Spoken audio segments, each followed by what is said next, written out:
इस वक्त कौमी असम्बली का इजलास में वक्फा है नमाज का। पहले ये 12:30 बजे तक का वक्फा रखा गया, लेकिन इसको वक्फे को मज़ीद बढ़ा दिया गया कि ज़ोहर की नमाज के बाद अब दोबारा से इजलास का आगाज़ होगा। इजलास का जब आगाज़ हुआ है नाज़रीन, तो आपकी याद दहानी के लिए कि सिर्फ दो बातें हो सकी हैं। एक गुफ्तगू की गई अपोजिशन लीडर मियाँ शहबाज शरीफ की जानिब से, और दूसरी गुफ्तगू थी डेप्टी पार्लिमानी लीडर पाकिस्तान तहरीक इंसाफ और वज़ीर ख़ारजा शाह महमूद कुरैशी की। और उसके बाद ऐवान में हंगामा आराई की सूरत नज़र आना शुरू हुई, तो साथ ही 12:30 बजे तक के लिए स्पीकर ने ये इजलास को मुलतवी किया। लेकिन अब इजलास ताख़ीर का शिकार है क्योंकि ज़ोहर की नमाज के बाद अब इजलास होना है। बिल्कुल मुदस्सिर, जिस तरह आपने हवाला दिया कि सबसे पहले जो अपोजिशन लीडर शहबाज शरीफ ने गुफ्तगू की, उन्होंने सुप्रीम कोर्ट का फैसला पढ़ के सुनाया। उन्होंने कहा सुप्रीम कोर्ट का हुक्म है कि तहरीक अदम एतमाद पर वोटिंग करवाई जाए, उसके अलावा कोई और बात नहीं की जा सकती। तो उन्होंने कहा कि आप जल्द से जल्द इस पर वोटिंग करवाएं। उसके बाद शाह महमूद कुरैशी को बोलने का मौका दिया गया, तो उन्होंने जो तमहीद बांधी, उन्होंने पहले हवाला दिया 12 अक्टूबर का। उन्होंने कहा उस वक्त भी एक आइन शिकनी की गई थी और उस वक्त अदालत आलिया की जानिब से जो तरमीम थी वो की गई थी आइन में और उसकी इजाज़त दी गई थी। उन्होंने कहा कि आपका हक़ है कि आप तहरीक अदम एतमाद लेकर आएँ और हमारा हक़ है कि हम इस तहरीक अदम एतमाद का दिफा करें। उन्होंने कहा एक और बात जिसकी जानिब तवज्जो दिलाना चाहता हूँ, वो बात है बैरूनी साजिश की, जिसको हम ऑन रिकॉर्ड लेकर आना चाहते हैं कि एक मरासला है जिस पर बात नहीं की गई, वो बैरूनी साजिश जिस पर रिकॉर्ड पर बात होनी चाहिए कि ये की गई है। जब उन्होंने बात करना शुरू की तो जो अपोजिशन बेंच की तरफ से शोर मचना शुरू हुआ और उन्होंने नारे लगाना शुरू किए कि कोई बात नहीं होगी, सिर्फ और सिर्फ वोटिंग होगी। तो जब ये हंगामा आराई हुई, नारे लगना शुरू हुए, तो फिर स्पीकर असद कैसर ने कहा कि मैं ये इजलास जो है वो मुलतवी करता हूँ। उसको मुलतवी किया गया जिस तरह मुदस्सिर ने बताया कि 12:30 बजे तक। लेकिन अब ये इजलास मज़ीद ताख़ीर का शिकार हो गया है और ये कहा जा रहा है कि नमाज का वक्फा होगा और नमाज के वक्फे के बाद फिर ये इजलास शुरू होने का इम्कान है। लेकिन असल बात मुदस्सिर जो हम कर रहे हैं वो है सुप्रीम कोर्ट के फैसले पर। अब ये इजलास को कितना प्रोलॉन्ग किया जा सकता है, कंटेम्प्ट ऑफ कोर्ट की बात की जा रही है अपोजिशन की जानिब से, कि कहा जा रहा है कि तौहीन अदालत हो गई है, अब हम इस सारी चीज़ों को लेकर फिर अदालत जाएंगे, हम सुप्रीम कोर्ट जाएंगे, हम हाई कोर्ट जाएंगे, फिर एडजर्न करने यानी कि मुलतवी करने का जो इख्तियार है वो स्पीकर के पास है कि वो बार बार ये जो भी इजलास की कार्रवाई है उसको एडजर्न कर सकते हैं। कितनी बार कर सकते हैं, ख़ास तौर पे सुप्रीम कोर्ट के हुक्म की रोशनी में अगर देखा जाए, कितनी बार ये प्रोलॉन्ग किया जा सकता है, क्या इस पर कोई कंटेम्प्ट ऑफ कोर्ट बनती है, क्या इस पर सुप्रीम कोर्ट या हाई कोर्ट दोबारा जाया जा सकता है, कि एक ऐसी एक्सरसाइज की जानिब अवाम को लेकर जाया जा रहा है कि हम रोज़ाना एक एक्सरसाइज होगी। अभी हम 3 अप्रैल की सिचुएशन पे आज खड़े हुए हैं, क्योंकि तारीख तो नहीं है 3 अप्रैल की मुदस्सिर, लेकिन सारी सूरत हाल 3 अप्रैल पे खड़ी हो गई है कि जब तहरीक अदम एतमाद पर वोटिंग होनी थी वो नहीं हुई थी, फिर सुप्रीम कोर्ट गए थे, वहाँ से हुक्म आया और अब ये आज वोटिंग का है। लेकिन लग यह रहा है कि आज भी वोटिंग नहीं होगी। अच्छा, वैसे आइन में तो ये दर्ज है कि 6 माह तक जो कौमी असम्बली का इजलास है उसको चलाया जा सकता है, ले जाया जा सकता है, क्योंकि स्पीकर के पास इस्तेहकाक है कि स्पीकर के पास इख्तियार भी है क्योंकि हाउस ऑफ कस्टोडियन। लेकिन अब ये देखना ये है कि उन्होंने साथ ही आगाज़ में ये कहा कि कौमी असम्बली का ये जो इजलास है वो सुप्रीम कोर्ट के जो ऑर्डर्स हैं उसके मुताबिक होगा। तो अब सुप्रीम कोर्ट ने तो तहरीक अदम एतमाद के हवाले से कहा, लेकिन ये नहीं बाउंड हुआ कि ये बिल्कुल उसी तरह से चीज़ें वो हो जाएं। जैसे मैंने आगाज़ में भी पहले जब हम बैठे हुए थे सुबह 10 बजे से मुसलसल रिपोर्ट कर रहे हैं अपने नाज़रीन को, उसमें ये कहा गया था कि बहस नहीं हुई है और जो स्पीकर है उन्होंने अपने माइंड अप्लाई नहीं किया और ये पूरे का पूरी रूलिंग इसको दे दी गई। अब बहस का जब आगाज़ हुआ है तो उस बहस में कितने वज़रा, कितने पार्लियामान के मेंबर, अपोजिशन की जानिब से कितने लोग वो शामिल होते हैं, कब तक ये मामला चलता है, क्योंकि आपको मालूम है सबसे बड़ा जो एक बिल होता है उसे मनी बिल कहा जाता है उसको कौमी असम्बली में, और उस पर एक बड़ी तवील बहस होती है। एक तो बिल पेश करना और उसके बाद फिर उस बिल का के ऊपर बहस होना और उसके बाद फिर उस पर वोटिंग करवा कर वो होना। तो इसी तरह तहरीक अदम एतमाद भी एक बहुत बड़ा मामला है कौमी असम्बली में। तो इस वक्त कौमी असम्बली के स्पीकर के सामने ये चीज़ बड़ी अहम है कि वो कितना आगे लेकर चलते हैं, और ख़ास तौर पर अभी चीज़ें उस तरह आश्कार नहीं हैं पाकिस्तान तहरीक इंसाफ की हुकूमत यानी कि वज़ीर आज़म और उनकी काबीना जो बहाल हो चुकी है सुप्रीम कोर्ट के अहकामात के बाद, वो किस तरह से प्लान कर रही है इसको प्रोलॉन्ग करने के हवाले से। नंबर्स गेम तो अपोजिशन के पास बड़ा क्लियरली वो वाजे हैं, वो 176 177 के हवाले से कह रहे हैं। साथ उन्होंने ये भी कहा कि वो जो मुनहरिफ अराकीन है वो भी, तो ये 190 प्लस का गेम हो चुकी है। इसी पर बात करेंगे, हमारे साथ लतीफ़ खोसा साहब मौजूद हैं। जी बिल्कुल, माहिर कानून भी, साबिक़ गवर्नर पंजाब भी, बहुत शुक्रिया लतीफ़ खोसा साहब आपके वक्त का। मोहम्मद उसामा गाजी साहब ने भी हमें ज्वाइन किया है, सीनियर एंकर पर्सन तर्जकार, बहुत शुक्रिया उसामा गाजी साहब आपके वक्त का भी। लतीफ़ खोसा साहब बहुत शुक्रिया सर, आपने वक्त दिया। आज कौमी असम्बली में इजलास हो रहा है, लेकिन आज तहरीक अदम एतमाद का मामला है, लेकिन उससे पहले जो बहस है उस पर भी बातचीत हो रही है। जो सुप्रीम कोर्ट ने सर अहकामात दिए हैं वो तहरीक अदम एतमाद से मुताल्लिक हैं, तो ये स्पीकर के पास इस्तेहकाक है कि वो कब वोटिंग करवाते हैं, क्योंकि बहस पहले नहीं हो पाई थी, बातचीत नहीं हो पाई थी, तो अब वो इसका मतलब है स्पीकर अब बात भी करवा सकते हैं, बहस भी करवा सकते हैं और इस इजलास को तूल भी दे सकते हैं।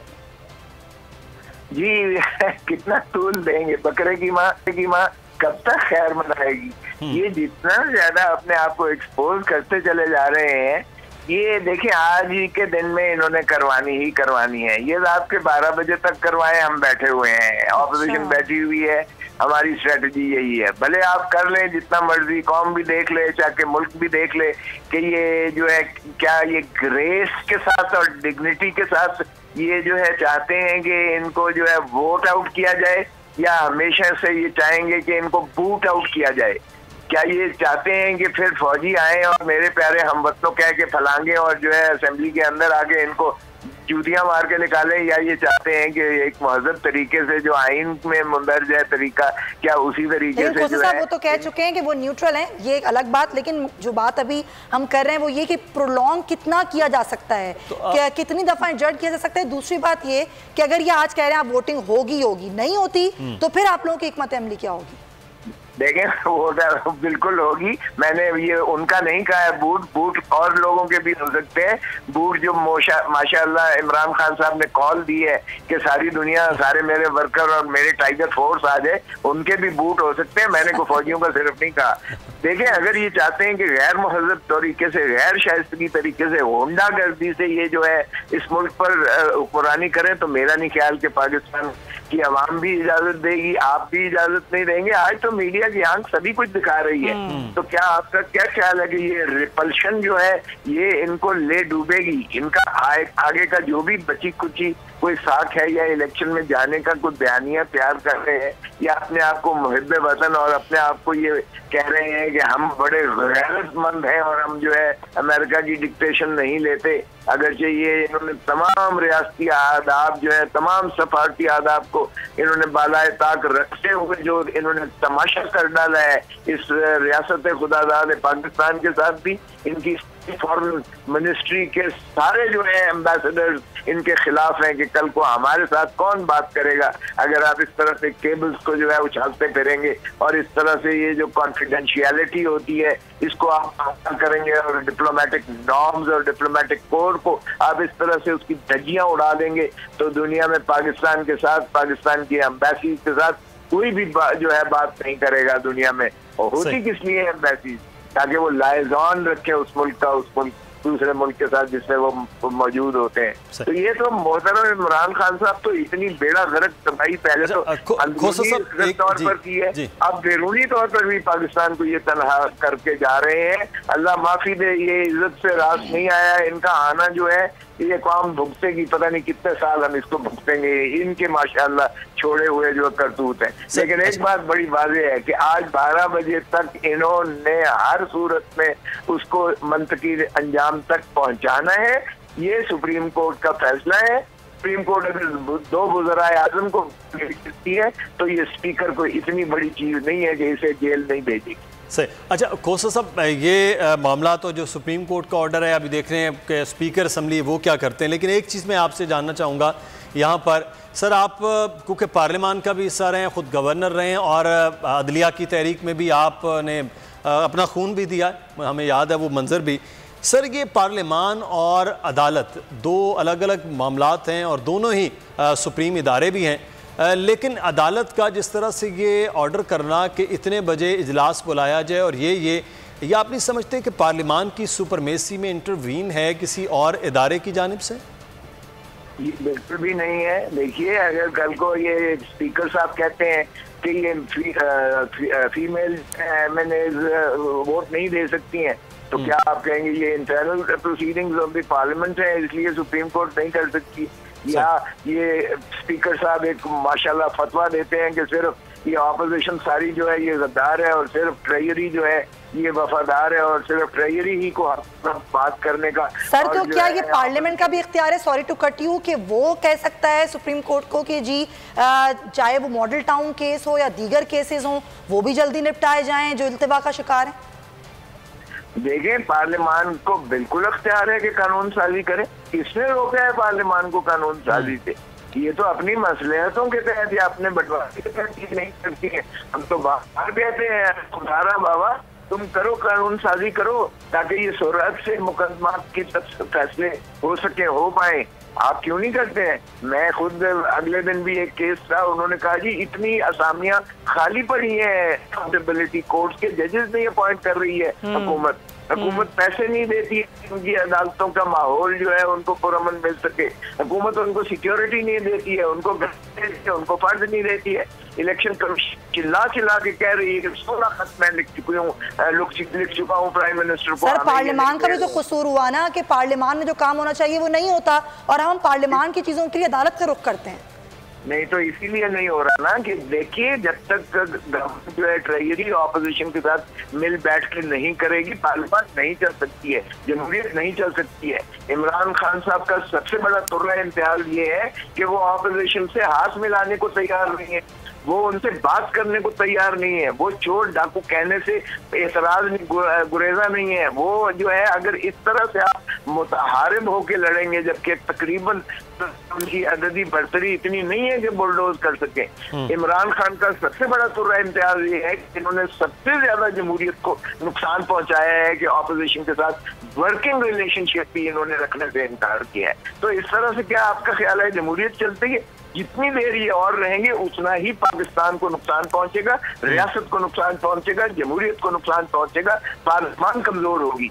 ये पार्लियामान में तो शाइस्तगी का नाम और निशान नहीं इन्होंने रहने दिया। हमारी कौम की तरबियत क्या करेंगे ये नौजवानों को? तो ये रोज कहते हैं, अब भी इन्होंने कहा है कि कल शाम को यानी एतवार, शायद हफ्ता कहने जा रहे थे लेकिन एतवार का कह दिया कि सारे आओ। तो क्या चाहते हैं कि आगे नौजवान आके हमला कर दे पार्लियामान पर और ये आपस में मुताहरिब करा रहे हैं कि जी ये पार्लियामान को जो है नीचा दिखा दिया है सुप्रीम कोर्ट ने। सुप्रीम कोर्ट ने 10:30 बजे बिल्कुल सही कहा।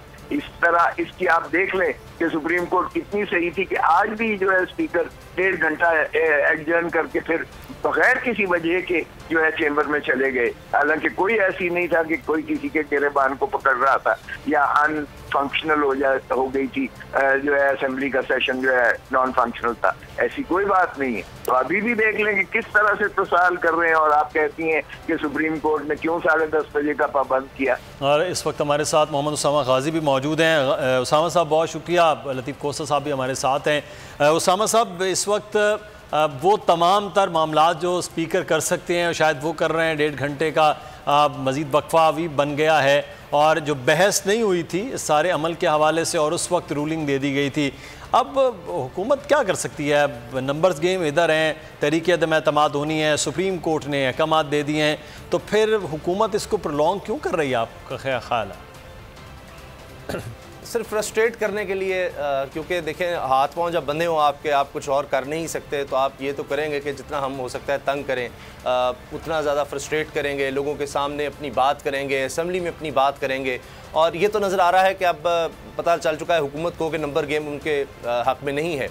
लेकिन जितना अरसा ये प्रोलॉन्ग होगा, पंजाब का मामला जो है वो भी सबके सामने नज़र आएगा। अभी देखिए ना कि बोल न्यूज़ ने जो ब्रेकिंग न्यूज़ दी कि हमजा शहबाज साहब ने हुक्म सादिर फरमा दिया है कि जितने भी लोग हैं मुनहरिफ अराकीन जो अपनी पार्टी को छोड़कर डिफेक्शन करके और आइन की खिलाफ वर्जी करते हुए होटलों में बंद हैं, जिस तरह डरबे में बंद किए जाते हैं भेड़ बकरियां, तो उनके लिए अहकामात अभी से जारी कर दिए हैं उन्होंने। नहीं उसामा, आप ये बात ना करें सर, भेड़ बकरियां वो 5 स्टार होटल में रखे गए, इतना खर्चा आ रहा है लाहौर का, इतना महंगा होटल है, वहाँ खाने पीने चल रहे हैं, 200 बंदे, आप रह सकते हैं सर 1-2 रातों से ज़्यादा ऐसे होटल में, आपके पास है इतनी पसली, तो सर वो कौन सा अपने पल्ले से रह रहे हैं? इस तरह तो ना आप करें कि डरपों में बंद है। तो आप जैसे मुझ जैसे जो है वो रियायती पैकेज पे भी वहाँ देखते हैं कि 1 नाइट फ्री मिल जाए तो रह लें, आप कह रहे हैं डरपों में बंद है। बिल्कुल सही बात है मुदस्सिर, आपने दुरुस्त कहा। लेकिन असल में होता यह है कि देखिए, जिस तरह कानून कहता है ना कि आप किसी को ज़बरदस्ती नहीं रोक सकते, चाहे वो 5 स्टार 7 स्टार होटल हो, दुनिया की बेहतरीन लग्जरी हो, क्योंकि आप गुलाम हो जाते हैं, आपकी जो आज़ादी है वो छिन जाती है जितनी मर्जी अच्छी जगह पर आप हों। और ये कानूनन जुर्म है कि आप किसी शख्स को ये भी नहीं कह सकते कि तुम यहाँ से दाएं नहीं जा सकते, मैंने कह दिया, बिला वजह उसको नहीं रोक सकते। तो आप जितनी मर्जी अच्छी खूबसूरत जगह पर रह दें, तो ये जो ज़हनी गुलामी होती है, ये एक अज़ियत होती है, ये कैद है, ये कैद है। हमजा शहबाज साहब की कैद में, अब ये इस खानदान की कैद में आ गए और ये आगे पता चलेगा। देखिए 20, 25, 30 साल जिस तरह से गुजरे हैं, लतीफ़ कोसा साहब साथ हैं, उनसे जान लीजिए कि क्या होता है। और उन्होंने जिस तरह वकला तहरीक में निकले थे, उनसे पूछिए कि कितनी स्ट्रगल होती है और शरीफ खानदान के मुकाबले पे खड़ा होना जो है वो कैसा रहता है। तो ये अभी आगे चलेगा तो मामला आपके सामने सही कह रहे हैं। और अभी कौमी हुकूमत बनाने की भी बातें हो रही हैं, किस तरह मामला आगे चलेगा। लेकिन उससे पहले ये जो बात हो रही है ना, ये मुनारिफ अरकान आर्टिकल 63A की, हमारे साथ आरिफ चौधरी साहब भी हैं और PJ मीर साहब भी हैं।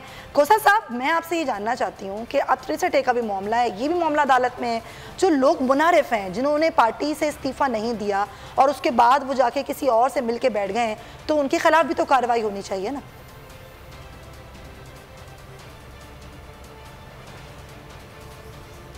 आरिफ साहब से करते हैं। आरिफ साहब, ज़ाहिर सुप्रीम कोर्ट के हुक्म पर तहरीक-ए-एतमाद पर वोटिंग होनी है, फ़िलहाल तो अभी ज़ाहिर हो गया है मुलतवी इजलास, अभी नहीं होगा, नमाज के बाद होगा। लेकिन आर्टिकल 63A का भी मामला है सर, ये भी अदालत में है, इस पर भी तो कोई फैसला आना चाहिए, इस पर भी तो कोई डिसीजन आना चाहिए कि वो लोग जो इस तरह से करते हैं कि जिस पार्टी में होते हैं उस पार्टी पर रहते हुए दूसरों के साथ मिल जाते हैं, तो उनके खिलाफ भी तो कोई कार्रवाई होनी चाहिए। बहुत शुक्रिया, ये बड़ी वज़नी बात आप कर रही हैं। पहली बात तो मैं आपको इसके बारे में बता दूं कि आज का जो इजलास है, इसमें अक्सर ये कहा जा रहा है, शरीर रहमान ने भी कहा, सब दूसरे कि जी आज ही वोटिंग होगी। सुप्रीम कोर्ट ने आज ही वोटिंग के लिए नहीं कहा, ये मेरे पास जजमेंट मौजूद है। सुप्रीम कोर्ट का हुक्म ये है कि इजलास तलब किया जाएगा और टाइम मुकर्रर किया गया है सैटरडे को, यानी 10:30 से आगे नहीं जा सकते, वो उन्होंने कर लिया। उसके बाद उन्होंने कहा है कि ये इजलास प्रोरोग नहीं होगा। इससे ज़्यादा तौहीन क्या हो सकती है? ये आज़ादी है, ये जमहूरियत है कि आप कहते हैं कि जी इन्हें, यानी आप वोट का हक हासिल है, वो यानी आप पहले वो पाबंद हो जाते हैं अपने आप को, चाहे वो छांगा मांगा हो, चाहे वो फ्लैटीज होटल हो या कोई और 5 स्टार होटल हो। शर्मनाक बात है और इसका नोटिस सुप्रीम कोर्ट को यकीनन लेना चाहिए था। सुप्रीम कोर्ट के फैसले में, यानी जब आप फैसला करते हैं तो ये रूलिंग को बिल्कुल सेटिस्फाइड करते हैं, लेकिन ये चीज़ें जो थी इसका जिक्र ज़रूर हो जाता। और फिर ख़ास तौर पे जो लोग तवक्को कर रहे थे कि चीफ इलेक्शन कमिश्नर को बुलाया गया है और लोगों के जेहन में, और फिर ऑब्जर्वेशन ये आई थी कि जनाब लोग अगर यही असम्बली हम बहाल करते हैं तो लोग सड़कों पे हो गए और हम गैर मुस्तहकम गवर्नमेंट नहीं देना चाहते, मुस्तहकम गवर्नमेंट देना चाहते हैं।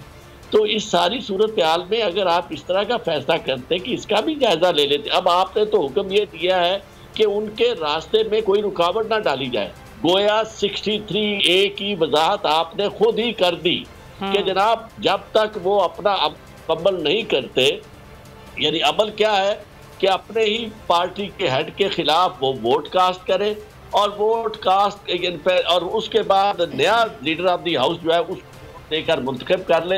ये उस वक्त तक उनके खिलाफ कोई कार्रवाई नहीं होगी। उनका चले जाना, उनका नियत जाहिर कर देना, वाज़े तौर पर खड़े हो जाना, यानी ये बिल्कुल ऐसे ही है कि एक शख्स के हाथ में तलवार है, पिस्तौल है, बंदूक है, वो तैयार है, लोडेड है, और उसे कहा जाए कि असला भी नाजायज़ है और उसे आप ये कहते हैं कि नहीं जनाब देखिए बात ये कि जब अब तो हम आपके खिलाफ कार्रवाई नहीं कर सकते, पहले आप चिल्लाएंगे, चिल्लाने के बाद बंदा मर जाएगा, उसके बाद आपके खिलाफ कार्रवाई। यार कुछ तो थोड़ा सा, यानी मतलब आइन की बात हर शख्स करता है। आज देखें, आज अगर हाउस में जाते ही ये बात ना करते शहबाज शरीफ तो क्या अच्छा ना होता कि जी आज हम सिलेक्टेड प्राइम मिनिस्टर को यानी शिकस्त देने के लिए आए हैं। भाई अगर यही सिलेक्टेड तो वो होता है जिसने गैर आईनी तरीके से, गैर जमहूरी तरीके से आया हो। ये अगर और किससे जरिए आया है? पार्लियामेंटेरियंस के जरिए। वही पार्लियामेंटेरियन जिनकी वफादारियां आप तब्दील करके उनके जरिए आप खुद प्राइम मिनिस्टर बनना चाहते हैं। तो जब अगर वो प्राइम मिनिस्टर बना है तो वो सिलेक्टेड था, और आज अगर उनकी वफादारियां और तब्दील होने के बाद आप बनते हैं तो आप इलेक्टेड होंगे। और ये बात जब उन्होंने पूछी, हाँ एक और बात, फैसला करते हुए आप बुलाते हैं उनको रोस्टरम पे बुला के पूछते हैं कि जनाब हम क्या खिदमत कर सकते हैं। यही हो गया ना जी, कि भी आप बताएं कि जी आपकी पार्टी के कितने अरकान थे। यकीन माने मेरा तो दिल खुश हो रहा था। मैंने कहा शायद उन्हें ये पूछ के ये कहेंगे कि जी सिंगल लार्जेस्ट मेजॉरिटी तो आप नहीं है, लार्जेस्ट मेजॉरिटी वो है जिसको आप आउट करना चाहते हैं, और वो भी उन मेंबर्स के जरिए जिनको जो आर्टिकल 63A की जद में आते हैं। तो बेहतर ये होगा कि सारा अमल जो है इसको हम टाइम फ्रेम बना देते हैं, रूल ये कह देते हैं कि इलेक्शन जो रूल लॉज हैं उसमें अमेंडमेंट का भी बंदोबस्त कर दिया जाए, और गैर जानबदार तरीके से। और सर सबसे बढ़ के जो इंटरनेशनल कॉन्स्पिरेंसी जिसकी बात हो रही है उस पर भी तो बात होनी चाहिए थी, वो खत मंगवाया जाना चाहिए था। आप कॉन्टेंट्स उसके ले रहे हैं उनसे, लेकिन उस पर कोई बात नहीं कर। इतनी बड़ी बात जो मुल्क की सलामती से मुतल्लिक है, और पाकिस्तान में अगर ये बात आपने आज इजाज़त दे दी और जिस तरह दी जा रही है कि जी कोई बात नहीं है, किसी का जी चाहता है, तो ये तो कोई फ़र्क ही नहीं पड़ता ना जी। रोज़ कहते रहते हैं यार बड़ा ये फ़र्क। इसके बाद क्या पाकिस्तान ये लफ्ज़ बनाना रिपब्लिक क्या थी? बनाना रिपब्लिक यही थी कि जिसमें चंद लोग जो थे बाअसर लोगों के साथ मिलकर वो जो कंपनी थी वो उन्हें इस्तेमाल कर रही थी, और वही जिस तरह चाहती थी उस तरह गवर्नमेंट होती थी, जिस तरह चाहती थी वो फैसले होते थे। अब अगर पाकिस्तान के अंदरूनी मामलात में मुदाखलत, और वो मुदाखलत जो है दो मुल्कों ने, चाइना ने और रूस ने बाकायदा उसका जिक्र किया है, तो क्या रूस और चाइना जो है वो भी इमरान खान की पार्टी के रुकन है? यानी उनको भी आप नजरअंदाज कर रहे हैं उनकी बात को। फिर आपकी नेशनल सिक्योरिटी कमेटी में मैं इससे ज्यादा और क्या हो सकता है कि जब उसको एक अंदाज की डिवोर्स जो है वो सरदसी होती है ना, वो की गई नाज़मुल अमूर की, तो उन्होंने, और यही बात थी। अब नेशनल सिक्योरिटी कमेटी से ये तवक्को नहीं की जा सकती कि वो एक बाकायदा नैरेटिव इख्तियार कर ले, चूंकि उन्होंने मुल्क को रन करना है, अब पाकिस्तान के अफेयर्स को देखना है, और ऐसी सूरत हाल में वो तो आप कोई लाइन नहीं ले सकते। ये दो चीजें कर रहे हैं इमरान खान को। एक तो कह रहे हैं कि जी आप लेके आए वो कागज लेटर, भाई वो उसे ला नहीं सकता, उसकी वजह मजबूरी है, कोर्ट पूरी दुनिया में आ चली जाएगी, उन्हें ये पता है कि ला नहीं सकता। और दूसरा उसे कह रहे हैं कि जनाब ये तो पहले की बात है, अब तो बहुत अरसा पहले की ये बातें कर रहे हैं, वोट ऑफ नो कॉन्फिडेंस। भाई वो आपको उससे पूरा नजर आ रहा है कि जिस तारीख का वो लेटर है मरासला है, उससे अगले दिन आपकी वोट ऑफ नो कॉन्फिडेंस की तहरीक आ जाती है। और अगर उसके साथ बाकायदा डॉट्स को कनेक्ट करने के बाद ये साबित हो जाती है कि आपने ये जो मूव की है वो किसी के कहने पे की है और फारिग ताकत के साथ उनके सरमाए से ये की जा रही है, तो उसके बाद फिर ये कहने की भी इजाजत नहीं देते आप। बिल्कुल ये वो कर रहे हैं, ठीक कर रहे हैं। पाकिस्तान में बड़ी बदअमनी की सूरत हाल, गैर यकीनी की सूरत हाल है, लेकिन वो क्या ये सर्टिफिकेट दे के चले जाए जो आप शहबाज शरीफ ने दिया है कि सिलेक्टेड को हम इस तरह फारिग कर रहे हैं? वो बता रहे हैं कि ये जो इलेक्टेड प्राइम मिनिस्टर था उसको किस तरीके से निकाला जा रहा है। इसी वजह से वज़ीर ख़ारजा, बिल्कुल ये बड़े अहम पॉइंट आपने उठाए हैं चौधरी साहब। जो बात है, पीजे मीर साहब हमारे साथ मौजूद हैं। मीर साहब, कौमी असम्बली से मामला गया सुप्रीम कोर्ट से फिर वापस कौमी असम्बली में आया है, और आज तहरीक अदम एतमाद का इजलास है। लेकिन इजलास में जो कुछ हुआ पहले और जो अब होने जा रहा है, मामलात जो हैं वो खासे गंभीर नहीं नज़र आ रहे इस वक्त हुकूमत की जानिब से भी, और फिर जो सुप्रीम कोर्ट के अहकामात भी दिए गए। मुदस्सिर, देखें, हमारी जब भी कोई पार्लियामेंट्री क्राइसिस होती है हम पार्लियामेंट में डिस्कस नहीं करते, हम कोर्ट्स में चले जाते हैं। ये हिस्ट्री है हमारी, ये कितनी बदकिस्मती है हमारी। हम यहाँ नारे लगाते हैं डेमोक्रेसी, पार्लियामेंट, सुप्रीमेसी, हर चीज। आप चले गए कोर्ट के अंदर। देखो, नंबर 1 आपने अदम एतमाद कर दिया, ये बिल्कुल ठीक है, नथिंग रॉन्ग इन दैट, बिल्कुल नॉर्मल चीज है। ये हुकूमतों में होता है, पार्लियामेंट्स में होता है। लेकिन आपके पास एक इतना बड़ा एक मैं समझता हूँ पेंडोरास बॉक्स खुला है, और मैं क्रेडिट देता हूँ, hats off to this prime minister Imran Khan जिसने ये किया है। लियाकत अली खान कैसे गए, अयूब खान कैसे गए, जुल्फकार अली भुट्टो कैसे गए, जनरल जिया कैसे गए, नवाज शरीफ कैसे गए, जनरल मुशर्रफ कैसे गए, मुझे बताए ना आप। और आज इमरान खान पहला आदमी है जो बोल पड़ा है, और देखो मेरे खिलाफ तो ये कंस्पिरेसी हो रही है। ये देखो ना, आपने नवाज शरीफ को कहा कि आपने बॉम्ब ब्लास्ट नहीं करने हैं, उसने कर दिए। उसका हाल क्या कर दिया आपने नवाज शरीफ का। तो ये जो इमरान पॉइंट एक लेके आया है, हम इसको पूरे नेशनल डिबेट के अंदर हम इसको कंफ्यूज कर रहे हैं और मिक्स कर रहे हैं। बिल्कुल आप लेके आ जाएं उसको, अपने अपने तौर पे लेके आ जाएं, लेकिन मुझे बताओ ये जो 20-22 जो लोग आ गए पीटीआई से इस तरफ, यार इनके ज़मीर अब जाग गए। ये किस किस्म के लोग हैं? यही लोग नवाज शरीफ के पास भी थे जो नवाज शरीफ को धोखा दे के चले गए। यही लोग पीपीपी में भी थे, वो छोड़ के चले गए। ये सारों के ज़मीर जाग उठते हैं। ये ऐसे लोग हैं जो कि मैं समझता हूँ कि हमारी पार्लियामेंट्री सिस्टम या डेमोक्रेसी को खराब करते हैं, चंद करोड़ रुपए के ऊपर अपने ज़मीर बेच देते हैं, और हमें ऐसे लोगों को इलेक्ट नहीं कर देना चाहिए। अब बात आती है इस लेटर की, ये बिल्कुल चौल साहब सही बात कर रहे हैं, इस पर तो बात ही नहीं हो रही कोई। और यार आप भी कल इसी तरह चले जाओगे, अगर आप उनकी डायरेक्शंस में नहीं आओगे आप चले जाओगे। जब हम नहीं आए थे ना कई दफा, आप पे सैंक्शंस लगी हैं कि नहीं? ये प्रेसलर का क्या था आपका, आपके F-16 कहाँ गए थे? सब सैंक्शंस लग गई थी आपके ऊपर। आपको तो कहते थे नॉन नेटो एलाई, तो नॉन नेटो एलाई उन्होंने तो कभी रखा ही नहीं आपको। वो तो पास स्ट्रक्चर्स के अंदर जहाँ पाकिस्तान की जरूरत पड़ी आज पाकिस्तान को लगा लिया, जहाँ हिंदुस्तान की जरूरत पड़ी हिंदुस्तान को लगा लिया। तो ये तो आपको इस्तेमाल किया इन्होंने सारों ने। लेकिन ये जो पॉइंट है, मैं समझता हूँ मुदस्सिर, ये पहली दफा है कि एक पेंडोरास बॉक्स खुल गया है। अब खुल गया ना, इसको गवर्नमेंट को भी और अपोजिशन को दोनों को बैठ के इस पर डिस्कशन करनी चाहिए, ये दोनों के इंटरेस्ट में।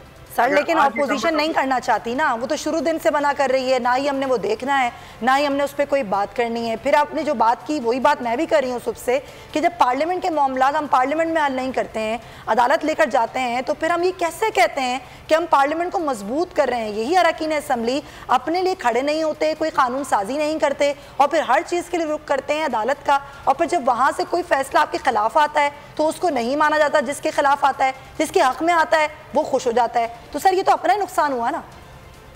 बिल्कुल सही आपने कहा है। ये पहले आप सुन लें नारे, सुन लें आप सब बयानात, नहीं मानता नहीं मानता, आज वो रिवर्सल पे नहीं मानता। और भाई बात ये है, और पाकिस्तान के लिए कहीं तो मान लो यार, कहीं तो कोई सियासत ऐसी करो कि बिला लोग अपने ना परवाह करो कि तुम्हें वजारत मिल रही है, ना परवाह करो कि तुम CM प्राइम मिनिस्टर या गवर्नर या चीफ मिनिस्टर बन जाओ। Forget all of that, think on a bigger national level.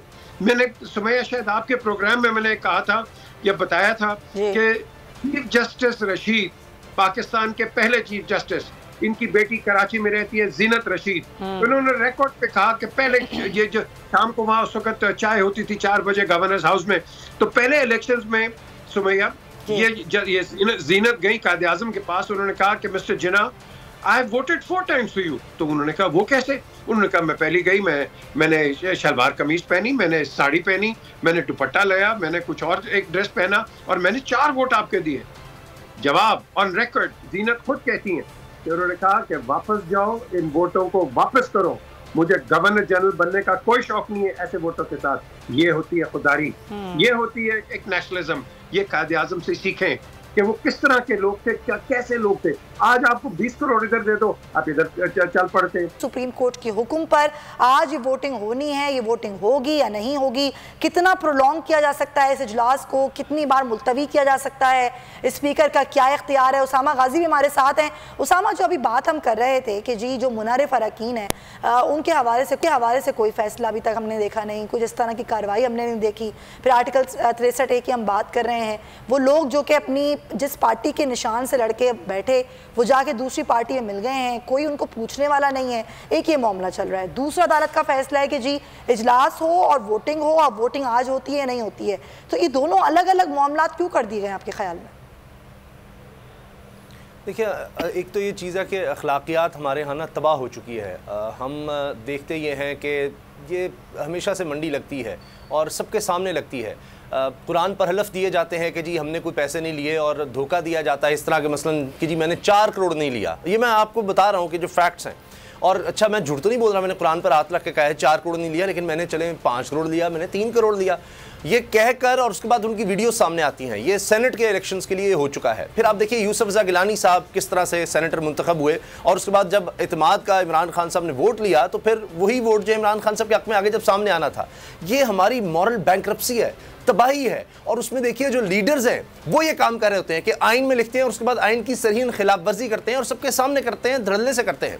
फिर होता यह है कि सुप्रीम कोर्ट में मामला जाता है, वो अभी तक कोई चीज़ सामने नहीं आ सकी कि इसका क्या होगा, किस तरह से होगा, वो चलता रहेगा। हाँ, जो आ गया उसमें यह है कि जी आपने नो कॉन्फिडेंस मोशन पर फौरी तौर पर वोटिंग करवानी है। अब लगता यह है कि हुकूमत ये सोच रही है कि अच्छा जितना हम कर सकते हैं हम तो वो करें। अब इमरान खान साहब की सोच को समझना होगा। वो कह रहे हैं कि जी मैं अमर बिल मारूफ व नही अनिल मुनकर की सोच लेकर आ रहा हूँ कि हम कब तक इस तरह से होते रहेंगे, ये मंडियां कब तक लगती रहेंगी कि कोई भी बंदा आएगा वो बाहर से पैसे देगा। यानी यही अभी लोग बैठे हैं। अगर आप इससे ज़्यादा दुगना 3 गुना इन्वेस्ट कर दें इनके ऊपर, और इन्वेस्ट का लफ्ज़ तो ज़रा पॉजिटिव लफ्ज़ है, इनको पैसे दे दें तो ये वापस आ जाएंगे। तो यही काम आपने करना है। और आप देखें कि ये माजी में हो चुका है। बेनज़ीर भुट्टो साहिबा के खिलाफ जब तहरीक-ए-एतमाद आई थी तो फिर सरकारी जितने भी फंड्स थे उनके, और जरदारी साहब ने समझाया कि इसका और मुकाबला करने का कोई हल नहीं है। और फिर आपने देखा कि इसी वजह से हमजा शहबाज और क्यों कह रहे हैं कि कोई बाहर ना जाए, कोई किसी से मिले ना, कोई किसी से बात ना करे कि उससे बड़ी ऑफर ना लग जाए। यही बात है। मरीम साहब ने फ़ख्र से कहा कि हमारा टिकट बिका है, हमारा टिकट बिका है। तो आप सोचें कि जहां पर टिकट बिकेंगे, जहां पर इस तरह से होगा, वहां क्या अखलाकियत रह जाएगी। और वो लोग बैठकर आपके लिए कानून साजी करेंगे। वो लोग कि बेगर्स कांट बी चूजर्स, तो वो बेग करेंगे, हर एक से बेग करेंगे, हर एक से भिखारी बनेंगे, हर एक के सामने हाथ फैलाएंगे। तो ये होगा, ये जनाब सुप्रीम इदारे में बैठकर करेंगे और उसके मुताबिक कानून चलेगा। तो जहां अखलाकियात नहीं रहती वहां कहाँ का कानून, वहां कहाँ का डिसिप्लिन, वहां कहाँ की ग्रेस, कुछ नहीं बचता फिर। लेकिन उसामा एक चीज़ भी तो ये कहा जा रहा है, बार बार ये इल्ज़ाम हो रहा है वज़ीर आज़म इमरान खान पर कि उन्होंने जिस किस्म का मामला किया है ये पाकिस्तान के लिए मुश्किलात कर दी हैं। सफारती आदाब का कोई ख्याल नहीं रखा, डायरेक्टली एक मुल्क का नाम ले देना, और ये चीज़ें इस तरह से कहते हैं माजी में भी इस किस्म के थ्रेट्स भी आते रहे, चीज़ें भी होती रही, सब कुछ हुआ है। लेकिन जिस तरह वज़ीर आज़म इमरान खान ने किया ये पाकिस्तान के लिए नुकसानदेह होगा। ये अपोजिशन बार बार इस बात को कर रही।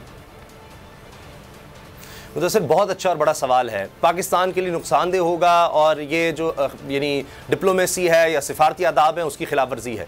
जो मुल्क ये कहेगा कि आप इस तरह से चलें, अगर ये बंदा रहा तो फिर कॉन्सिक्वेंसेस होंगे, नुकसानात होंगे, और अगर ये ना रहा और जिनके साथ हमारी डील हुई है वो आ गए तो जनाब आपकी सारी माफ़ी होगी। वो सिफारती आदाब हैं। आप उस मुल्क के बारे में कैसे उस पर यकीन करेंगे? मैं हैरान होता हूं हमारे मीडिया पर, मैं हैरान होता हूं हमारे पॉलिटिकल लीडर्स पर, जब वो ये कहते हैं कि अमेरिका ने मुस्तरद कर दिया, अमेरिका ने मुस्तरद कर दिया, फलां मुल्क ने कह दिया। जी मैंने ऐसा कुछ नहीं किया। वो मुल्क जो कहता है कि मैंने आज तक इंसानी हुकूक की पामाली नहीं की, ये फैक्ट है। और आज तक सिर्फ एक मुल्क है जिसने एटम बम चलाया, लाखों लोगों को मिनटों में सफास्ती से मिटा दिया। अफगानिस्तान में कितने बेगुनाह मारे गए, वो कहते हैं हमने कोई वॉर क्राइम नहीं किया। अफगानिस्तान के बाद आप उससे पहले इराक में देख लें, 5-6 लाख बच्चे भूख से और बीमारियों से मर गए, दवाइयां नहीं थी। वो कहते हैं हमने कोई इंसानी हुकूक की पामाली नहीं की। अबू गरीब जेल में नहीं की, हमने यहाँ पर गुंटानामो बे नहीं की। आप देखिए वो कहते हैं इराक में हम क्यों जा रहे हैं। और इतना बड़ा सच्चा मुल्क जो कहता है कि जनाब वेपन्स ऑफ मास डिस्ट्रक्शन है, 40-45 मिनट के अंदर जनाब सारा दुनिया को तबाह कर सकता है। झूठ, सरासर झूठ। जो मुल्क सोमालिया में इस तरह कर सकता है रजीम चेंज करने के लिए, जो शाम में कर सकता है, जो इराक में, अफगानिस्तान में, वियतनाम में, यानी आप उसकी हिस्ट्री देखें। इंडिपेंडेंट की रिपोर्ट है कि कोई 72 दफा रजीम चेंज की अमेरिका ने कोशिश की, जिसमें 66 दफा, ये विकीलीक्स की रिपोर्ट बता रहा हूं जिसको कोई डिनाई नहीं करता, विकीलीक्स में 66 दफा ये खुफिया थी, खुफिया रजीम चेंज। हम कब तक खामोश बैठेंगे? कब तक हम ये कह गए कि जनाब डिप्लोमेसी और हमें नहीं करना चाहिए, मुल्क का नुकसान हो जाएगा? एबटाबाद मुल्क का नुकसान नहीं था, आप इत्तेहादी थे। आपकी सॉवरेनिटी उस दिन कहां गई थी? आकर एक आपको दोस्त कहता है वो मुल्क, वो आता है यहां पर तबाही फैलाकर, आकर आपकी सॉवरेनिटी का बेड़ा गर्क करके चला जाता है और धड़ल्ले से, और आप कब तक खामोश रहेंगे? आपने सलाला देखा, अफगानिस्तान में देखें, ये प्रूवन है, एक पाकिस्तानी नहीं था जो बड़ा जुल्म हुआ जनाब अमेरिका में और वो दहशतगर्दी हो गई, एक पाकिस्तानी नहीं था, सऊदी से ज्यादातर। अफगानिस्तान ने गलत किया, बिल्कुल वहां पर तालिबान को नहीं सपोर्ट करनी चाहिए थी, अगर दहशतगर्दी हुई थी नहीं सपोर्ट करनी चाहिए, मान लिया। हमारा क्या कसूर था? वहां पर इतनी बमबारी कर दी, वहां से लोग यहां आ गए और मुसल्लत हम पर जंग कर दी, हमने शहादतें दी, इस मुल्क को अमन बनाया। वो जंग हमें लड़नी थी, चूंकि आ गई। अब मुझे बताएं, यही क्राइटेरिया अफगानिस्तान, ये जो अफगानिस्तान पर किया जी दहशत, यूक्रेन के खिलाफ कहते हैं रूस ने दहशतगर्दी की, मानते हैं ना, करे रूस पर अटैक। ये कमजोर था अफगानिस्तान, पाकिस्तान को बर्बाद करना था आपने, वो कर दिया। जब आप डॉलर्स लेंगे और भिखारी, बेगर्स कांट बी चूजर्स, आप ये समझें, ये सोच है, ये जहनीत है, ये नस्बुल ऐन है जो अब हमारे पास जो हुकूमत आनी है उसकी सोच हमें देखनी होगी, समझना होगा किस तरफ जाना है हमने, उनकी क्या यानी मंशूर क्या है। बेगर्स कांट बी चूजर्स, हम नहीं बोल सकते किसी के आगे, because beggars can't be choosers. हम कश्मीर की बात नहीं कर सकते, बेगर्स कांट बी चूजर्स। हम यहां पर आइन, कानून, अदालतें जो भी होगा, जिस तरह भी होगा, हमें जिनके कहने पर लाया जा रहा है उनके मुताबिक चलेंगे। बाकी जब किसी ने अफसर लगाया और नीचे जनाब आपके पास होगा जिस तरह भी करना है, नैब खत्म करेंगे, बेगर्स कांट बी चूजर्स। हम जिस तरह ओवरसीज पाकिस्तानी से वोटिंग का हक वापस लेंगे, बेगर्स कांट बी चूजर्स। अब ये ताजियाने की तरह पर बजता रहेगा। आपने पूरी दुनिया को बता दिया है कि वी आर बेगर्स, यहाँ की हुकूमत बेगर्स, यहाँ का हुक्मरान बेगर। तो वो जिस तरह से आप पैसा दें, जो मर्जी आप उससे करा लें। तो ये बड़ा अहम मामला है। लेकिन अगली आने वाली हुकूमत तो नज़र आ रहा है कि जो होगी, मैं अमीर साहब आपसे कि ये ओवरसीज़ पाकिस्तानियों का यानी कि इलेक्शन रिफॉर्म्स के हवाले से मामला बड़ा एक अहम है। इलेक्शन रिफॉर्म्स करना होती है हुकूमतों ने, आखिरी साल में ट्रांसफ़र पोस्टिंग करना होती है हुकूमतों ने। फिर नैब के हवाले से तो शाह वज़ीर आज़म साबिक शाहिद खाकान अब्बासी साहब कह चुके हैं कि हम नैब को ख़त्म कर देंगे। तो इसका मतलब है ये हुकूमत आए वो अक्टूबर तक रहे या फिर वो अगले अक्टूबर तक रहे। उसने आकर अगर ये तमाम तर अमल किया तो फिर तो समझें कि उसके सामने जो भी अपोजिशन हो, चाहे इमरान खान हो, कोई भी हो, तो फिर तो वो बेख्तियार किस्म की हो जाएंगी चीज़ें।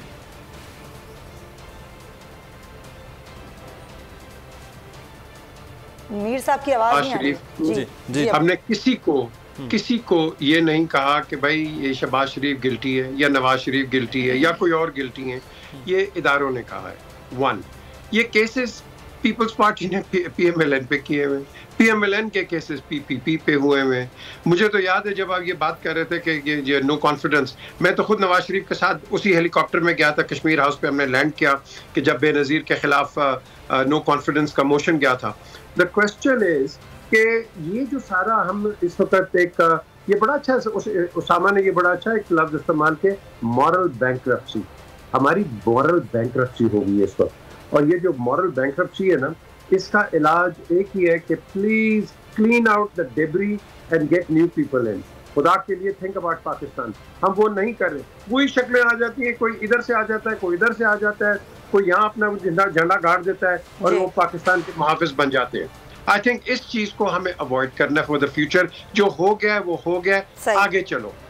बहुत हमने एक दूसरे की तनकीद कर दी है, बहुत पाकिस्तान का नुकसान कर दिया है। अब कुछ अवाम का सोचो, खुदा के लिए अवाम का सोचो। डॉलर कहाँ चला गया हुआ है, इसमें काम करो अब ज्यादा। बिल्कुल आप सही कह रहे हैं, जो कि नहीं सोचा जाता है पहली बात। अच्छा, ज़रा आज की सूरत हाल पे थोड़ी सी बात कर लें, ब्रेक लेना है।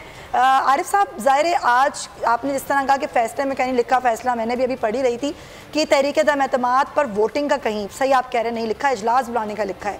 तो ये जो पावर कंटेम्प्ट ऑफ कोर्ट की बात की जा रही है अपोजिशन से की जानिब से कि तौहीन अदालत की कार्रवाई होगी, हम अदालत जाएंगे अगर आज वोटिंग नहीं करवाई गई। सर ज़रा वजाहत कीजिएगा कि अगर ये स्पीकर का इख्तियार है कि वो मुलतवी कर सकते हैं, जब तक चाहें इजलास मुलतवी कर सकते हैं, अगर आज वोटिंग नहीं होती है तो कंटेम्प्ट ऑफ कोर्ट कैसे लगेगी? देखिए, मैं आपको एक अर्ज करूं, ये बिल्कुल उसी तरह की बात है जिस तरह शुरू दिन से गद्दारी का लफ्ज इस्तेमाल किया जा रहा है और यानी स्पीकर की रूलिंग को आइन शिकनी कहा जा रहा है। यानी देखिए, बात यह है कि बात चीज़ें, और हालांकि खुद उसके अंदर आर्टिकल 254 यानी लिखा हुआ है जिसमें ये कहा है कि जिस तरह किसी काम को जिस वक्त पे होना है, अगर वो नहीं होता तो वो इनवैलिड नहीं हो जाएगा इस बुनियाद पर। तो वो कोई ऐसी तलवार नहीं है कि जो किसी के गर्दन काटने के लिए फौरी तौर पर इस्तेमाल कर दे कि जनाब अब आप तो गद्दार हो गए हैं, फलां भी गद्दार हो गया। यानी ये उसी तरह की बात है, गद्दारी का इल्ज़ाम लगाने वाली जो बात है। यहाँ मामला बिल्कुल क्लियर है कि जो कार्रवाई करनी है वो स्पीकर ने कंडक्ट करनी है। स्पीकर जो है वो कस्टोडियन है हाउस का।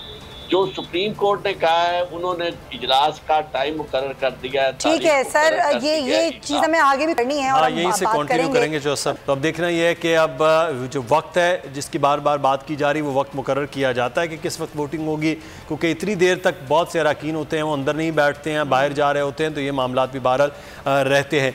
मोहम्मद उसामा गाजी, बात होगी। अब ख़त के हवाले से तमाम तर मामलात जो हैं वो डिस्कस भी कर रहे हैं, क्योंकि पार्लिमान ही बुनियादी तौर पर वो फोरम है जिस पर ये चीज़ें डिस्कस होना चाहिए थी। कमेटी में जो अपोजिशन के मेंबरान हैं, जो पार्लिमानी कमेटी है कौमी सलामती को, वो गए नहीं थे जब उन्हें बुलाया भी गया था। तो मेरा ख्याल है कि अब जो बातें नहीं थी वो मुतल्लिका फोरम पार्लिमान है। अब शायद बहुत सारी बातें जो आज तक सामने नहीं आ पाई हैं ख़त से मुतल्लिक, और जिसको साजिश हुकूमत कहती है, उससे मुतल्लिक अब बहुत ज़्यादा बातें सामने आ सकती हैं पार्लिमान में।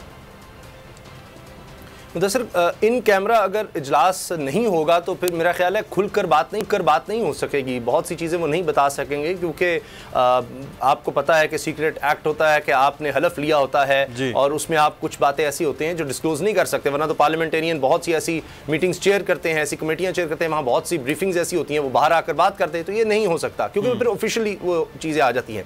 लेकिन मुझे ये समझ नहीं आती कि हम इस पर कमीशन बनाने से, जुडिशल इंक्वायरी करने से इतने खौफजदा क्यों हैं। खौफजदा तो इमरान खान को होना चाहिए, क्योंकि पहले दिन से हम ये सुनते रहे कि ऐसा कुछ है ही नहीं, ये सब झूठ है। इमरान खान साहब जब कहते रहे कि, और वो इतने कॉन्फिडेंट थे इस वजह से कि वो समझते थे कि इसके बाद तो जितने इत्तेहादी हैं, जितने लोटे हैं, ये सारे समझ जाएंगे कि ये बैनुल-अक़वामी एक गैर मुल्की साजिश थी और हम एक गैरतमंद कौम है, मैं क्या लेकर किस मुंह के साथ जाऊंगा अपने हल्के में। तो वो इतने कॉन्फिडेंट थे, इसीलिए उन्होंने कहा था जब ये सारा कुछ हुआ कि जी ये अब बच नहीं सकते सब बात। फिर वो OIC का इंतजार करते रहे, और क्योंकि उनको ये बताया गया कि इन्फ्लुएंस है उस मुल्क का और वो OIC के कई ममालिक फिर आएंगे नहीं, बड़े अरसे के बाद ये हमारे लिए एक बहुत अहम ये मामला हो रहा है। अच्छा, वो भी ओवरशैडो कुछ हद तक हो गया।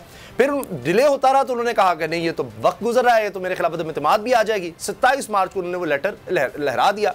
फिर कहा गया कि झूठ ऐसे ही फर्जी है, बड़े बड़े एंकर, बड़े बड़े सहाफ़ी और सब ने कहा नहीं। फिर जब पता लगा कि तो हकीकत है, फिर कहा नहीं ये मुरासला है, ये हमारे एक उसने एक असेसमेंट भेजी है, हमारे एक सफ़ीर ने असेसमेंट भेज दी है। फिर जनाब पता लगा कि बुलाया गया, उसको बाकायदा लिखवाया गया ये सारा कुछ के ऐसे ऐसे ऐसे। और जनाब फिर क्या होता है, फिर कहते हैं नहीं हम नहीं, ये यकीन नहीं कर सकते, ये कैसे हो सकता है। फिर उससे सवाल होता है हिंदुस्तान में उस शख्स से, उस एहलकार से कि ये आप पर चार्ज लग रहा है इमरान खान की तरफ से। तो वो कहते हैं जी हम आईनी जो यहाँ मामला चल रहे हैं ना पाकिस्तान में, हम उसको सपोर्ट करते हैं, यानी जो अदम एतमाद की तहरीक है आइन के मुताबिक है, हम इसको सपोर्ट करते हैं। उसने कहा जी नहीं, क्या ये सब आपने किया डिक्टेट, ये सारा। कहता है जो मैंने जवाब देना था दे दिया, आप अंदाज़ा तो लगाएं कि ये हो क्या रहा है। तो ये हमारे मुल्क की खुद मुख्तारी का एक मामला है, वरना हम कब तक इस तरह से, मैं कहूँगा कि झुकते रहेंगे। शहबाज शरीफ साहब ने सही कहा कि गर्दन झुक तो सकती है, कट नहीं सकती। तो वो हम गर्दन ही नहीं कट रहे, हम गर्दन झुका देते हैं। तो मसला यह है कब तक, अगर हमने इसी तरह से मुदस्सिर तरक्की करनी होती, इसी तरह से हमने जनाब आलमी ताकतें उनके आगे झुक कर, उनकी बात मानकर, कोई किसी से लड़ाई नहीं करता। हम क्या भारत के साथ कितने मामला ख़राब हुए, क्या सिफारतकार हम भेज देते हैं, हम कहते हैं जनाब ख़त्म, ये बंद कर दो सब कुछ, कोई चीज़ नहीं हो सकती, इतने खौफनाक हालात होने के बावजूद। लेकिन हम किसी से कोई ज़रूरत नहीं करने की। लेकिन कुछ खड़े तो अब ये कहेंगे हमारे देखें ना, हमारे मसाइल हैं, हमने बच्चों के पेट पालने हैं। भाई आपके बच्चों के तो पता नहीं कितनी बड़े आज़मों में जायदादें हैं, वो पेट फिर नहीं भर रहे। तो गरीब आदमी को आप डिग्निटी तो दे दें कम से कम। और इस तरह से अगर हम तरक्की कर सकते हैं तो 70-75 साल में बहुत तरक्की हो जाती। पाकिस्तान जितनी तरक्की किसी की नहीं होनी चाहिए थी कि जनाब आए, दें डॉलर्स और जो काम हमसे करवाना है वो करवा लें। तो ये हमें कहीं जाकर ये पूरी इसकी तहकीकात होंगी तो आगे बढ़ेगा। हम हर कमीशन की बात कर रहे हैं, जब से पाकिस्तान बना, लियाकत अली खान, महमूद रहमान, सारा मामला कुर्सी का हो, सबका एक ही मकसद हो कि हमें इक़्तिदार चाहिए, तो फिर ये सारी चीजें साइड पर चली जाती हैं ना। फिर इन चीजों के बारे में कौन सोचता है जब मकसद ही इक़्तिदार हासिल करना हो।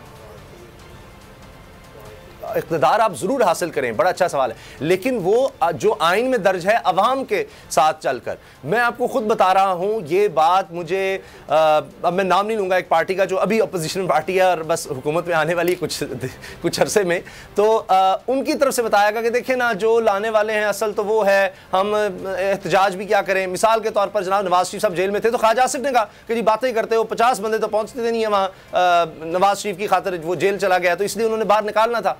तो वो कहते क्या है, सोचते हैं कि अवाम की ताकत नहीं है। ये मैं आपको उनकी सोच बता रहा हूँ, हमारे लीडर्स की, कि ये ताकत हमें कहीं और से ड्राइव होती है। तो जब तक वहां मामला हमारे सेटल नहीं होते हमें कोई फायदा नहीं ताकत में आने का। तो आप जब सोचे ना, फिर आप लोगों का क्या सोचेंगे, लोगों की दादरसी कैसे करने की। ताकत का मेंबर तो कोई और है। मेरी अगर पार्टी नहीं भी जीतती तो जनाब बाहर हुसैन हक्कानी बैठा है, वो हमारी ब्रोकरी कराकर डील करवा देगा और जनाब जो मेजॉरिटी में पार्टी 155 उसके भी तोड़ेंगे और 85 हमारे वाले 55 फलां के और मिलकर जनाब हुकूमत बना देंगे। आप देखें तो सही हो क्या रहा है, कोई भी पार्टी इसके बाद भी क्या होगा कि बाहर की ताकत अगर इन्फ्लुएंस करेगी, वो बुलाया करेगी, इंटरव्यू किया करेगी, भाई ये ऐसे करते हैं, आप सब साथ हैं, हम इतने आपको डॉलर्स देंगे, ऐसे करना है, आपने ये करना है। वो कहेंगे हुकूमत मिल रही है, हाँ जी, हम सब इकट्ठे हो जाते हैं, जो पेट फाड़ने थे वो करने थे छोड़ दें, सब हम सब इकट्ठे हैं। तो जो मेजॉरिटी पार्टी होगी वो इस मुल्क में तो कभी हुकूमत नहीं कर सकेगी जब तक कि वो बैरूनी आकाओं को ये खुश नहीं करेगी कि जनाब we are beggars, we are not choosers. अच्छा उसामा, एक और चीज़ जो हमें नज़र आ रही है वो एक बड़ा ज़बरदस्त बयानिया था, औंदार बयानिया था पाकिस्तान मुस्लिम नून का, वोट की इज्जत दो। आप लाहौर में हैं मुस्लिम नून, क्योंकि वहाँ गढ़ है, वहाँ पंजाब में उनका वोट बैंक भी है, मरकज़ भी है। ये मरीम नवाज़ साहिबा का एकदम मंसूब की बातें ख़त्म हो जाना, ये क्यों हुआ? ये क्या चीज़ थी इसके पीछे? यार अब इस तरह की बातें ना कहलवाएं, पता नहीं किसी वक्त भी क्या डायरेक्शन आ जाए, ना करें, इतने मुश्किल सवाल ना करें, सवाल ना करें। के पास आपके पास खबरें होती हैं, हम तो इसलिए यहाँ बैठे ना, हमारे तक तो खबर आती फिल्टर हो जाती है। अच्छा चले, मैं कोई बताने की कोशिश करता हूँ।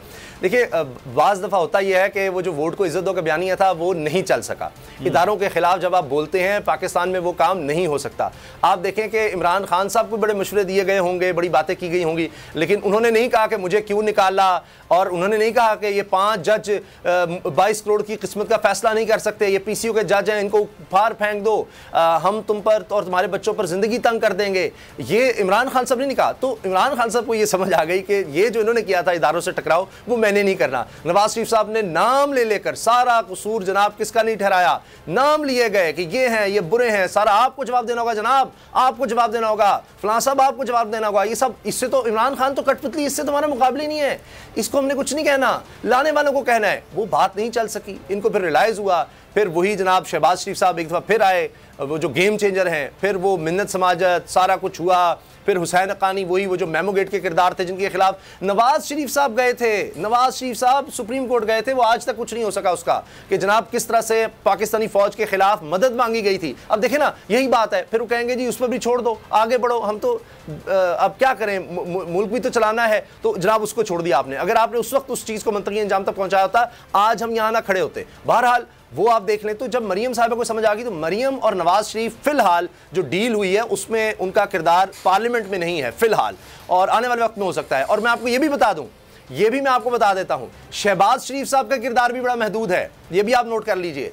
अब सब कुछ प्लान के मुताबिक फिलहाल तो चल रहा है, थोड़ा डिले जरूर हो रहा है। इमरान खान साहब अब यानी जिस तरह हो सकता है फ्रस्ट्रेट कर रहे हैं, वरना अगली बारी जो है वो बिलावल साहब के लिए तय है, ये मैं आपको बता रहा हूं। और उसमें जरदारी साहब ऐसे नहीं आ गए कि उन्होंने जनाब जो जिन्होंने पेट फाड़ने थे और जिन्होंने इतना कुछ किया उनके खिलाफ, और वो उनको प्लेट में रखकर इख्तिदार दे रहे हैं कि शहबाज शरीफ साहब आ जाओ और सब जनाब तुम्हारे लिए हम स्टेज से जा रहे हैं। नहीं नहीं, वो बिलावल को वज़ीर आज़म देखना चाहते हैं और उनकी इस हवाले से पूरी तैयारी है। जब वो चीज़ रंग बदलेंगे तरजीह के ऊपर हम एक पेज पे आ गए कि अगली बारी जो है वो किसकी हो सकती है, क्योंकि मैं भी इस किस्म की अभी कुछ ही देर पहले जब फैसल अजीज साहब मौजूद थे ऑफ कैमरा बात कर रहे थे कि कैसे और किस तरह से वो प्लान कर रहे हैं। ज़रा हम असम्बली की सूरत हाल जानते हैं, क्योंकि अभी ये खबर आ रही थी कि कुछ ही देर में इजलास फिर शुरू हो जाएगा, कब तक होगा कि होगी। अमीर अब्बास भी हमारे साथ हैं जो कि वहीं हैं ऐवान में, और वो कार्रवाई सारी देखी भी उन्होंने, जो थोड़ी ही देर की कार्रवाई हुई थी। तो अब ये दोबारा कब शुरू होगी? अमीर आप वहाँ मौजूद हैं, अभी हमने देखा 10:30 बजे इजलास शुरू हुआ, 11 बजे वो मुलतवी कर दिया गया और अभी तक नहीं हुआ है। क्या खबरें हैं, ये होगा शुरू तो कब होगा, क्या होगा? देखिए आप स्टूडियो में है इस वक्त, आप हमसे खबर पूछ रही हैं। सर आप वहाँ मौजूद हैं इसलिए खबर पूछ रही हूँ। इस वक्त हालत ये हो चुकी है 10:30 बजे से साफी यहाँ पे मौजूद हैं, विजिटर्स गैलरीज भरी हुई हैं, सेनेटर्स यहाँ पे मौजूद हैं, साबिक पार्लियामेंटेरियन यहाँ पे आए हुए हैं, ऑपोजिशन बेंचेस पे ऑपोजिशन के लोग हैं, हुकूमती बेंचेस पे हुकूमत के लोग हैं। अब समझ नहीं आ रही कि फिर वो फैसला कौन करेगा। वो फैसला सासी है जो असम्बली के इजलास को जिसने अर्जन किया और वो आगे अब चलने नहीं दे रही है। 12:30 बजे इजलास वापस शुरू होना था, अब तकरीबन 2:20 हो चुके हैं, यानी 2 घंटे होने को है और इजलास आगे नहीं चल रहा। इसमें कई बातें सामने आ रही हैं। एक तो ये कि शायद रात 8 बजे वोटिंग करवाई जाएगी। बाज लोग ये कह रहे हैं कि मुमकिन है कि सुप्रीम कोर्ट के फैसले के खिलाफ हुकूमत जो है वो दर्ज-ए-सानी की अपील दाखिल करेगी। प्राइम मिनिस्टर भी आ सकते हैं ऐवान में, वो शायद खिताब कर सकते हैं इस सारी कॉन्स्पिरेसी थियरी को।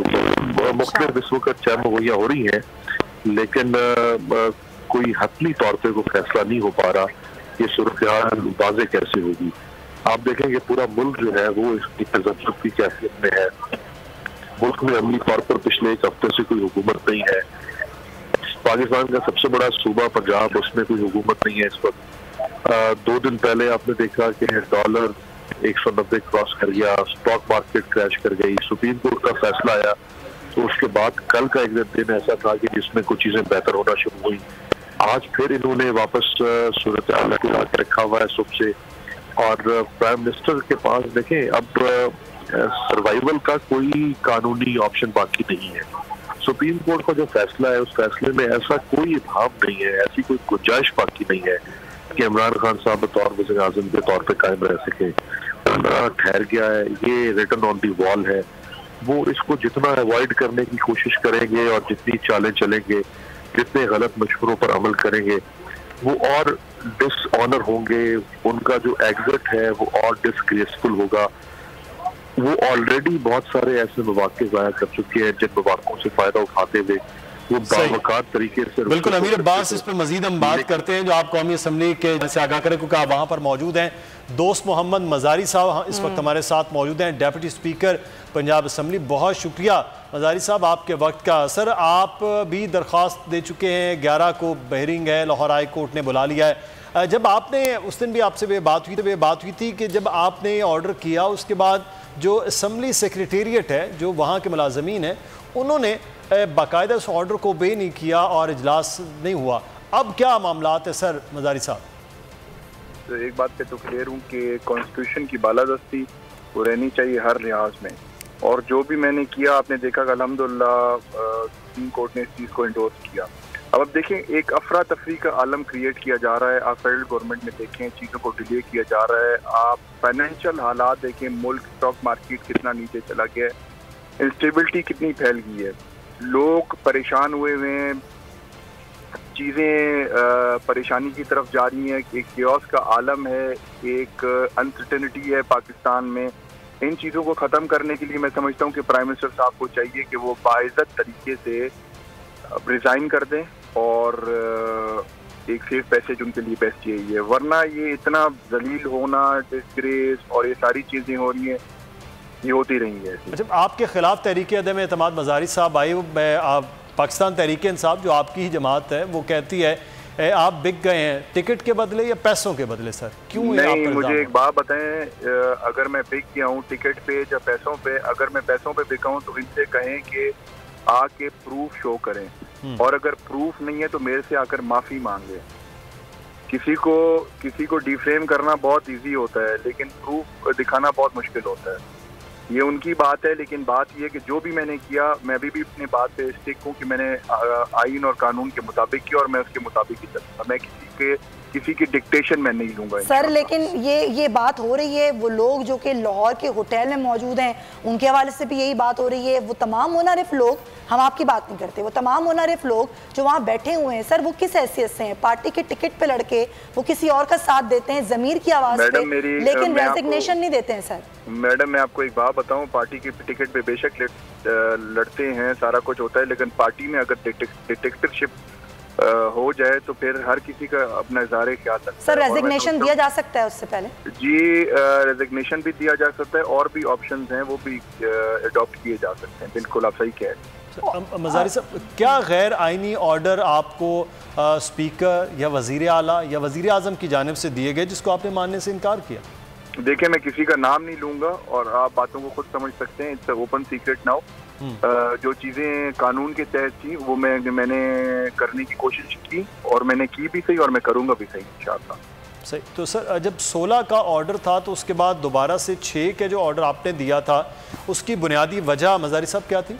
बुनियादी वजह ये थी कि जी हमारे जो एडवोकेट जनरल साहब हैं, जो कि अभी वो कह रहे हैं कि जी मेरा उनसे रब्ता ही नहीं हुआ, जो कि वो झूठ बोल रहे हैं, सॉरी टू से। अगर वो किसी भी प्रोग्राम पे आप उनको ले हैं, उन्होंने तो मुझे ये भी कहा कि आप छुट्टी पे चले जाएं। मैंने कहा मैं एक बाइज्जत, बावकार और प्रिंसिपल रखने वाला बंदा हूँ। ना तो मैं छुट्टी पे जाऊंगा, ना तो मैं सेशन आगे करूंगा। उन्होंने मुझे कहा कि 6 तारीख को आपने खुद सेशन बुलाना है, क्योंकि 6 तारीख को वो एक अंडरटेकिंग देकर आए थे सुप्रीम कोर्ट में। तो मैंने सुप्रीम कोर्ट के उस ऑर्डर को मानते हुए मैंने 6 तारीख के ऑर्डर निकाले थे। सही। तो अब आपके खिलाफ भी तहरीक अदम एतमाद जमा हो गई है, तो मज़ारी साहब आप फिर भी कानून के मुताबिक या आइन या रूल्स के मुताबिक फिर आप इस वक्त भी चेयर नहीं कर सकेंगे इजलास जब भी? मैंने रूल्स पढ़े हैं, और उसके मुताबिक मैं चेयर कर सकता हूँ। सही सर, तो ये तहरीक अदम एतमाद का भी मामला है, फिर ज़ाहिर हाई कोर्ट में ये मामला चला गया है, 16 तारीख की बात की जा रही है, जब भी इजलास होगा आप चेयर करेंगे, आप कह रहे हैं? जी बिल्कुल। मुझे जो कोर्ट के जो ऑर्डर्स अभी आएंगे 11th को पेशी है, मंडे को, और मंडे को जो भी कोर्ट फैसला करेगी वो हमारी सर आंखों में, और उसी कोर्ट के फैसले के मुताबिक ही आगे चला जाएगा सारे मामले? जी बिल्कुल, उसी कोर्ट के फैसले के मुताबिक आगे चला जाए, जैसे सुप्रीम कोर्ट के फैसले के मुताबिक अभी सेशन चल रहा है इस्लामाबाद। सही। तो सर, ये अब आप ही की दरखास्तों पर फरीक बनने के लिए मुस्लिम लीग काफ जो है वो भी कोर्ट चली गई है, उनके जनरल सेक्रेटरी जो है वो कह रहे हैं हमें फरीक बनाया जाए, जो आपने दरख्वास्त दी है, जो हमजा शहबाज साहब ने दरख्वास्त दी है वजारत आला के मामले पर भी। तो सर अब वो फरीक बन रहे हैं, तो इस पर आपका क्या कॉमेंट? तो बिल्कुल बने, उनका कानूनी हक है, वो फरीक बिल्कुल बने और अपना पूरा जोर लगाए। ठीक है, बहुत शुक्रिया दोस्त मोहम्मद मज़ारी साहब, बहुत शुक्रिया जी, बहुत शुक्रिया। डिप्टी स्पीकर पंजाब असम्बली हमारे साथ मौजूद थे, उनके खिलाफ भी तहरीक अदम एतमाद आ गई है, वो कोर्ट में जा चुके हैं। कोर्ट ने 11 अप्रैल को यानी कि पीर के रोज़ बुला लिया है। आरिफ चौधरी साहब, जरा आपसे इस पर बात करना चाहेंगे। ज़ाहिर ये हक़ है कि रिव्यू पटिशन पे जाए सुप्रीम कोर्ट, ये सारा मामला लेकर पाकिस्तान तहरीक इंसाफ। सर, ये मामला किस तरह जाता हुआ दिखाई दे रहा है आपको कानूनी लिहाज से, अगर हम देखें उलझता हुआ या सुलझता हुआ? और साथ में जोसफ, ये अगर चले जाते हैं रिव्यू पटिशन पे, तो क्या फिर वोटिंग का अमल रुकेगा, नहीं रुकेगा? देखें, पहली बात तो यह है कि रिव्यू जो है वो जिस बुनियाद पे होता है वो यहाँ मौजूद नहीं है। रिव्यू जो होता है वो टेक्निकल बुनियादों पे होता है कि अगर ऐसा केस हो कि जिसमें आपने कोई ऐसी चीज़ जो रिकॉर्ड पे मौजूद हो, देखी ना गई हो, कोई ऐसा नुक्ता हो जिस पे गौर ना किया गया हो और कोई बहुत बड़ी टेक्निकल गलती होगी, उस बुनियाद पे होता है। ये जो करने जा रहे हैं ना वो रिव्यू, इसमें तो देखें जो 5 रुकनी बेंच था उसने अपना एक व्यू इख्तियार किया, एक पॉइंट ऑफ व्यू दिया और एक जजमेंट उन्होंने मुत्तफिका तौर पर दे दी, और वो बड़ी सीधी क्लियर कट शॉर्ट ऑर्डर है। तो उसके खिलाफ रिव्यू किस चीज़ का होगा? वो कोशिश यही की जा रही है, हर तरफ से डेस्परेट एफर्ट्स की जा रही है। मैं देखें उसामा से बड़ा इत्तेफाक करता हूँ कि पाकिस्तान में जो कुछ हो रहा है वो सारी इस तरह की बात है कि गैर मुल्की मुदाखलत, लेकिन सब कुछ के बावजूद एक चीज़ हमें ज़रूर सामने रखनी चाहिए कि जब तक हम खुद कानून का एहतराम नहीं करते किसी भी वजह से, तो उस वक्त तक ये हम तवक्को नहीं कर सकते कि पाकिस्तान जो है वो चलता रहे। तो खुदा न खास्ता चलता बन सकता है, चलता बने, ये ऑप्शन जो है ये खौफनाक ऑप्शन है जो हो सकती है पाकिस्तान। अब देखें, मैं आपको अर्ज करूँ कि सुप्रीम कोर्ट अगर आपको कह रही है और आप नहीं करते, यानी आप इस तरह की बहाने करते हैं, तो उसके बाद क्या होगा? सुप्रीम कोर्ट कॉल कर सकती है आर्टिकल 190 के तहत किसी को भी, और वो कौन होगा किसी से मुराद, तो फिर वो पाक फौज होगी जिसे कॉल करेगी कि वो इस ऑर्डर को इम्प्लीमेंट कराए, और क्या फिर वो ऑर्डर ये इसी तरह इम्प्लीमेंट जाके करवाएगी या फिर कुछ और भी सूरत हाल हो सकती है। तो मैं समझता हूँ कि इस तरह का बात पैदा करके आप देखें कि पाकिस्तान कहाँ से कहाँ चला जाएगा।